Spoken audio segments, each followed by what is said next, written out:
Hi guys, this is Anna and this is going to be my part 2 of my April book haul.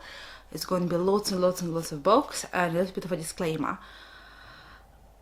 I'm going to shoot another video, but only in Russian, about a huge number of books I have received from my mother. My mom sent me a massive box, which was 13 kilos, 13 kilos. It was absolutely humongous, but every single book in that box was written in Russian and has not been yet translated into English. So if you are interested about watching that, by all means go and watch my Russian video, but I don't think it's worth including it in English. All the books in this particular clip, and there's going to be plenty, are going to be in English. So I'm going to start. I have a huge pile on my on my knees.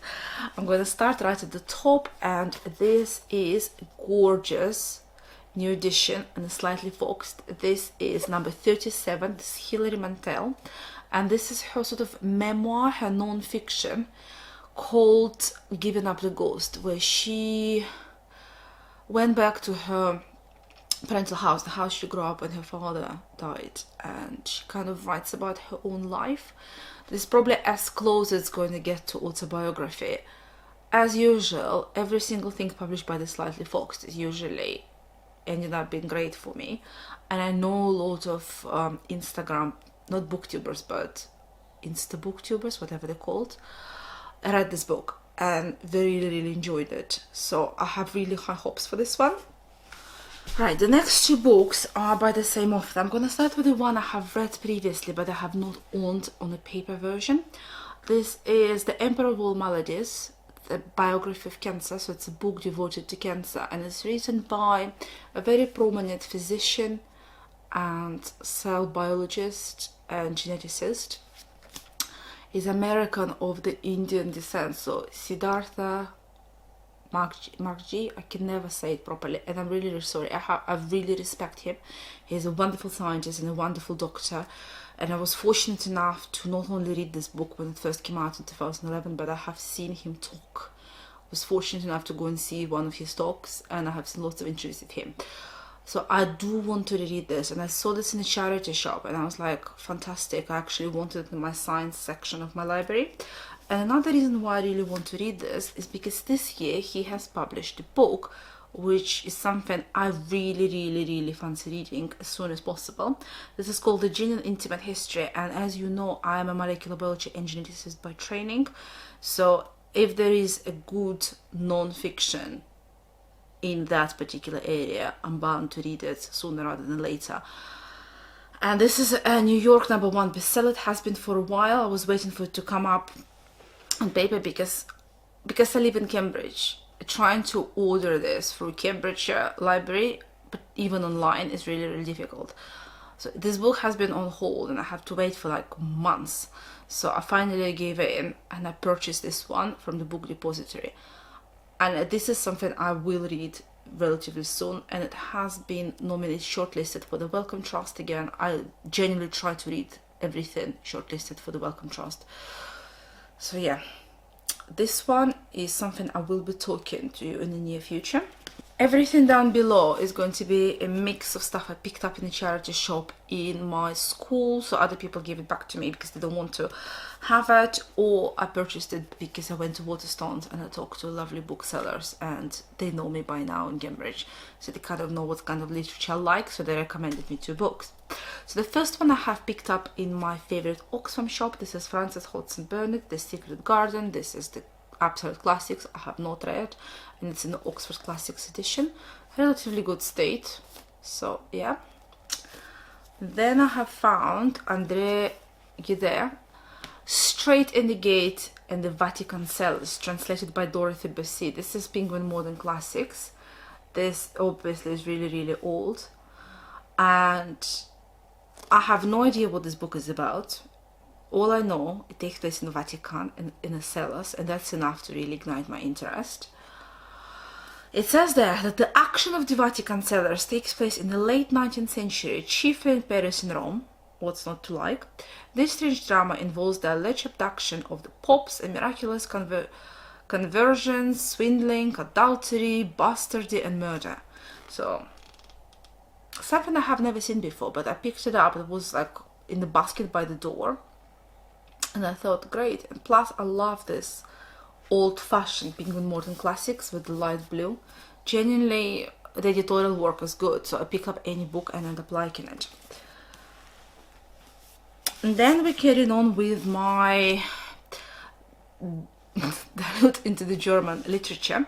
I have Hermann Hesse, Steppenwolf, and this has been translated. This is a new translation by David Horrocks, and this particular translation has been highly recommended, say, by the New York Times, by the Times Literary Supplement. I have sort of been looking for Hermann Hesse. I was thinking of buying him in Russian translation, but I think I'll give it a go in English. Again, this is a modern classic which I have never read. And another one is by Mach Frisch. It's called Homo Faber.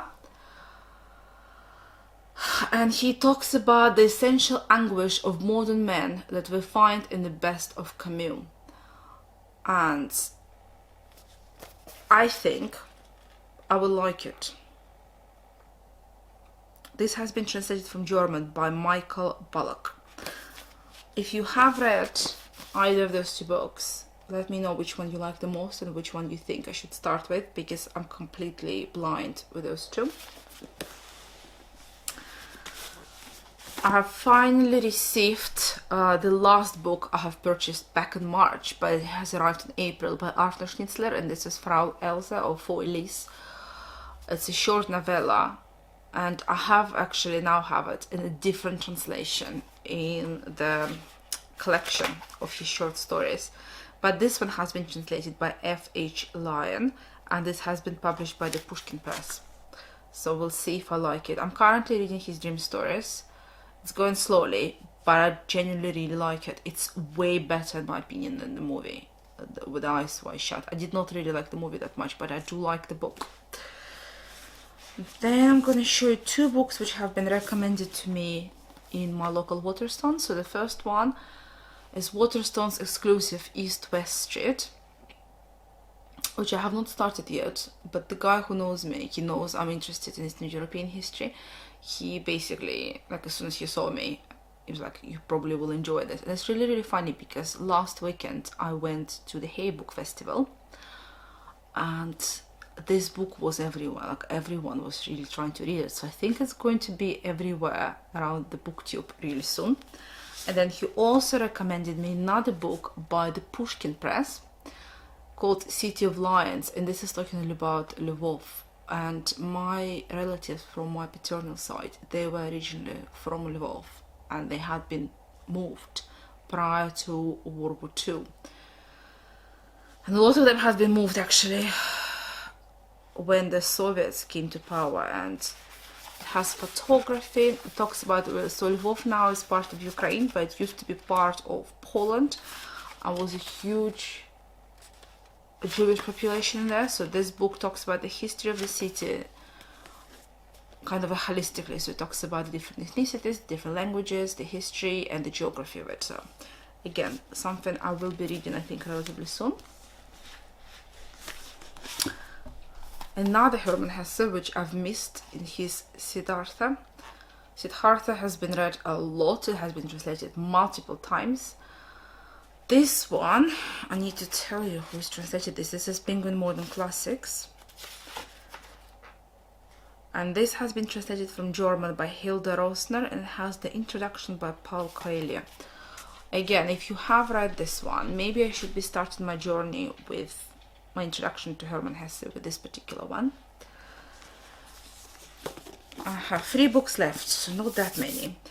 The next one is Paul Scott. It's called The Rush Quartet, and I basically went on Amazon suggestions because I really, really like the Alexandrian Quartet, and I would like to stay sort of in the East culture when I finish it. So this particular series has been suggested to me as a possible thing to read next. It has different parts. So this is part 1 of the Rush Quartet, so there will be 3 more books, and this is called The Jewel in the Crown. I have no idea what it is about. If any of you have read it, please let me know what you think. But all I know is that It takes place in India in 1942, so during World War II. And again, you're probably going to deal with multiculturalism, you're going to talk about the post-colonialism, something which I find really, really interesting. So probably as soon as I finish Alexandrian Quartet, this is the book I'm going to move on and start. And again, if it is a quartet, I will probably read like one book a month, so take it slowly. And the last two books, I'm going to start with Sea of Poppies, which was shortlisted for the Man Booker Prize back in 2008. By Amita, of course, and I found this in my local charity shop. It's hardbound, it's an old edition, but it still has its dust jacket fully intact. And I thought for £3, it's in excellent condition. And I do want to read pretty much all of the Man Booker Prize shortlisted novels at some time. So I picked it up. And then last but not least, I have The God of Small Things, winner of the 1997 Booker Prize. And this particular one has been all over Instagram. So I follow lots and lots of readers on Instagram, and there are a couple from India, and they have been reading this book over the last 2 months. So kind of ignited my interest, and I managed to find this in the charity shop. It's really interesting. It says here, for Brigitta, November 24th, 1997, with lots of love. And so it actually has a dedication from the person, and it looks completely new. And again, this came from a charity shop.